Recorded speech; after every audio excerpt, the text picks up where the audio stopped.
Welcome to Chasing Greatness, the podcast where we help you win at work, win at home, and win at life. We've had a really great week here with our content. We've been talking a little bit about purpose, and I love this conversation about purpose, especially on Monday. We talked about winning at work and gave you some things to help you think about your purpose with your team.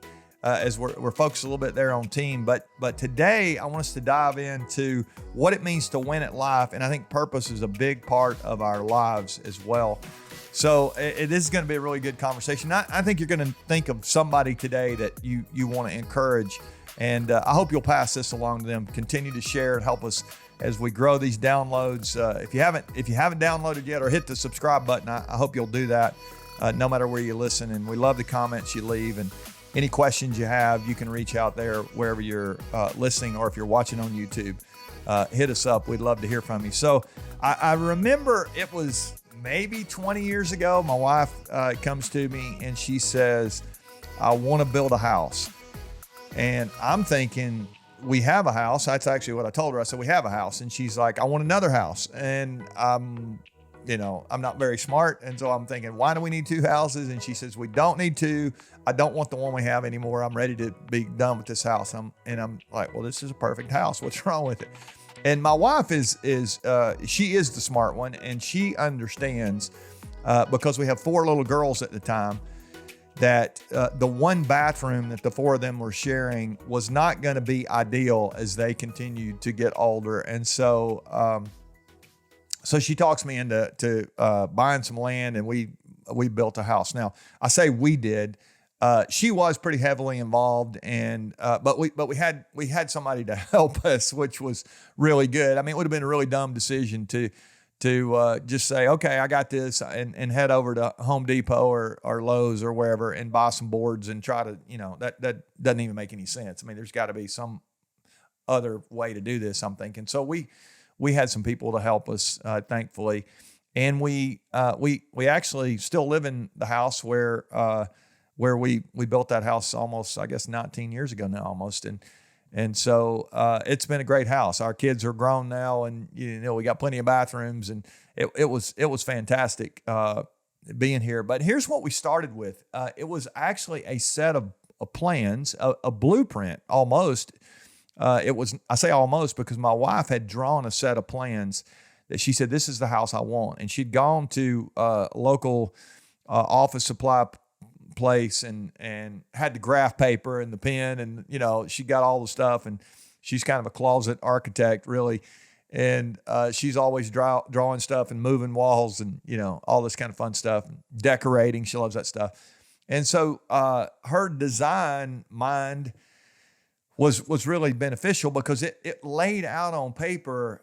The blueprint came when we took the set of plans that she had really drawn to an architect and said, we need some help with the mechanical stuff. Where does the heating and air go? Where does the, where do the light switches go? She actually knew that part, but where does the electrical stuff go? What does the roof look like, and all the elevations, they call it, on the set of plans. And so we literally end up with this set of plans, and our house today still looks very much like that set of blueprints.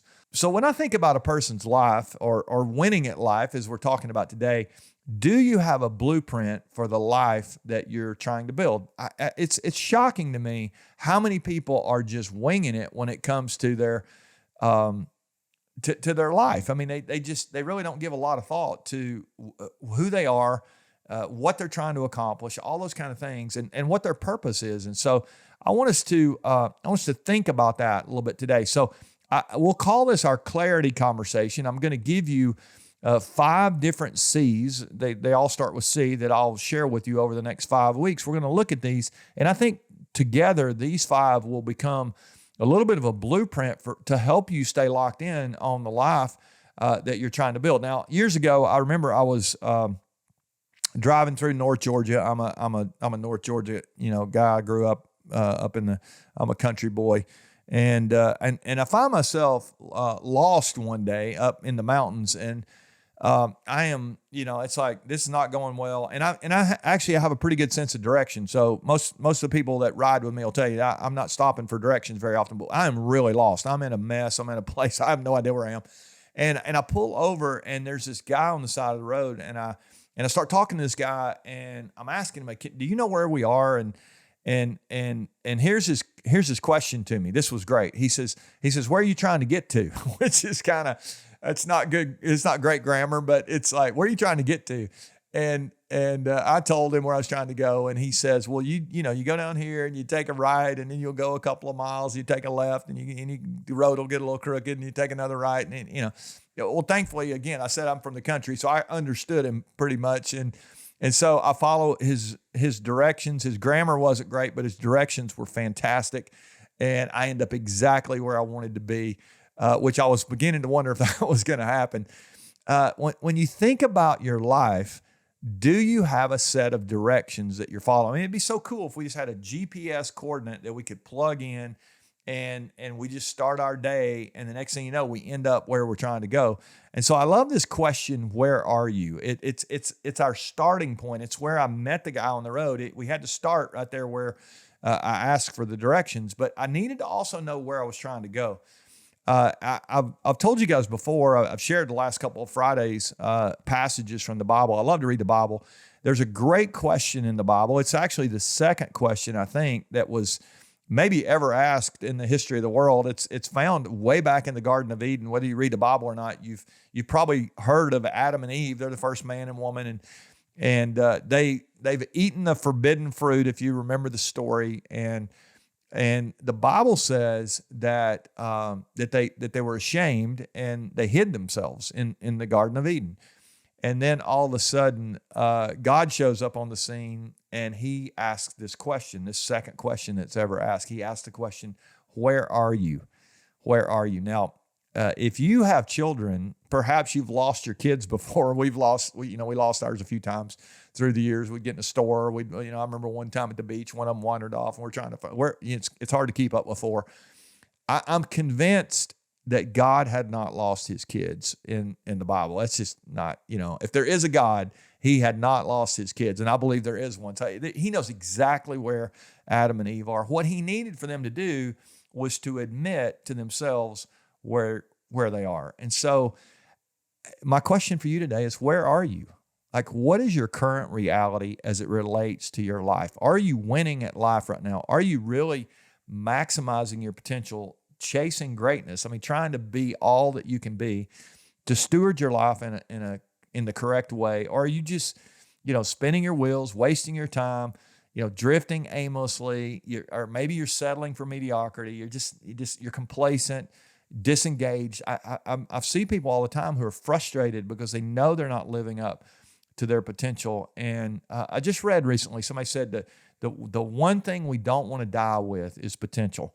And I think that would be sad to get to the end of our lives and know, man, we could have done all this stuff, and yet we never really did anything. But if we don't know where we are, if we can't admit to ourselves that we're in that place where things are hard, and we are stuck, we are disengaged, whatever, we are mediocre, we are not living up to our potential, whatever our situation is, we need to admit that. We need to answer that question, where are you? And I want to encourage you to take a deep look at your heart today and just say, where am I? Do I have the life that I want? And if you don't, I got good news for you. You have an opportunity to look at where you want to be, and to look at where you are and say, okay, if I continue to do what I'm doing, I'm not going to get to where I want to go. Perhaps now, maybe you are headed in the right direction, and that's great if you are. But if not, this is a chance for you to really lock in and say, okay, what I'm doing right now is not going to get me to where I want to go. And so I've got to literally turn around. I got to redirect, and I got to head in a direction that's going to help me to get to where I want to go. So I have some questions here for you that I think are going to help you not just admit where you are, but they're also going to help you as you think about clarifying where you want to be. This will be a journey for us, but it starts by that first one. With admitting where we are, or asking ourselves, like, where are you? I think you may have heard me share this before. Sometimes I'll go to a mall, or I hadn't been to a mall in a long time, but anytime I'm in a mall and I don't know where I am, I always try to find the kiosk in the mall, or if I'm in a big hotel or an airport, I'll find the board. If it's somewhere I'm not familiar with, I'll find the board, that has a list of all the stores if I'm at the mall. And the little star is on the board, right? It says the same 3 words everywhere you go. You are here. It's just a reminder. You have to start right here. All the stores are available. If you start where you are and then you decide where you want to go and you start taking steps toward it, you're going to make progress and you're going to be there really before you know it, because your direction always determines your destination, someone once said. And I think that's just a great reminder. Like, am I headed in the right direction right now? So let me give you some questions here that'll help you as you think about clarity in your own life. All right, here's the first one. What kind of life are you really trying to build? And what's your picture of the future? When we thought about the house we were trying to build, my wife had a picture of what it should look like in her mind, and she was able to put that down on paper. And as you think about your life, do you have a picture of your future? Do you have your story just kind of in your mind played out? You say, this is what I want it to look like. Now, chances are it won't look exactly that way when you get done. I mean, there are going to be all kinds of things that are going to happen along the way. But I just think it's so important for us to have a preferred future that we're walking toward. We're not just aimlessly going through life. I said the other day, hope is not a strategy. And I even quoted my friend Mark Miller, who says, no team drifts to greatness. I don't think a life does either. And so if you really want to be great, you want to live up to your potential, you're just not going to be able to drift through. It's going to be important for you to calibrate. Like, this is where I'm trying to go. Set your course there, and you start with a picture of the future. All right, here's the second question. This goes back to what we talked about a moment ago, but where are you currently in relation to your vision? Like, where are you currently in relation to that picture? That question we said, where are you? Where are you right now in relation to where you want to be? And if you're not headed in the right direction, that leads us to our third question is what's holding you back from the life you want? Is there something right now that you would say, it's just holding me back? Chances are, if you're like me, what might be holding you back is yourself. I mean, so many times when I have not made progress, it's not been because the circumstances were too hard or I didn't have the resources. I mean, those things are often excuses, and sometimes they're reality. I mean, sometimes I don't have the resources to do what I want to do. I mean, you may be in that situation, but the reality is most of the time what holds me back is me.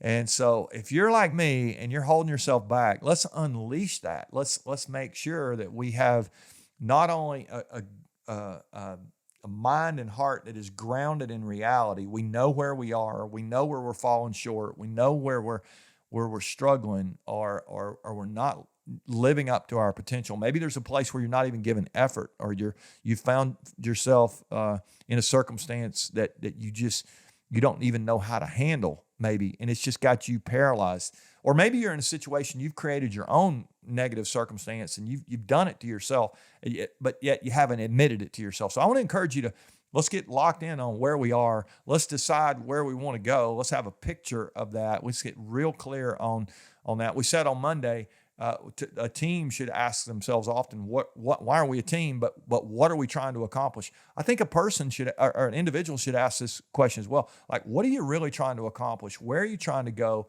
What's your picture of the future, and what's holding you back? And if you're in the way, if you're the one holding yourself back, I want to encourage you right now to get in your own face a little bit. Sometimes I have to give myself a little talking to here and say, hey, you got to step this up. And today I want to just coach you a little bit. I'll coach you hard here and just say, there's too much on the line for you to squander your life. You do not want to get to the end of your life and have potential left. You really want to do what's in you. There's greatness in you. I say it all the time.